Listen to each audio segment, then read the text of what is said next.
आणि आता बातमी आहे पुण्यामधून। भोंदूबाबा अशोक खरातच्या मुलीच्या नावावरती पुण्यामध्ये मॉडेल कॉलनीमध्ये आलिशान फ्लॅट असल्याचं उघड झालंय। 24 रत्नम नावाच्या उच्चभ्रू सोसायटीमध्ये हा 1055 चौरस फुटांचा 3 BHK फ्लॅट आहे।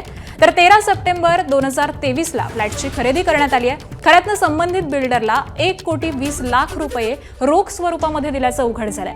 सेल डीडमध्ये चेकनं व्यवहार केल्याचा कुठलाही उल्लेख नाहीये। तर खरातच्या राज्यभरामधील प्रमुख शहरांमध्ये स्थावर मालमत्ता असल्याचं उघड झालेलं आहे आणि पुण्यातील सर्वाधिक महागड्या समजल्या जाणाऱ्या मॉडेल कॉलनीमध्ये हा आलिशान फ्लॅट आहे। एबीपी माझा, उघडा डोळे बघा नीट।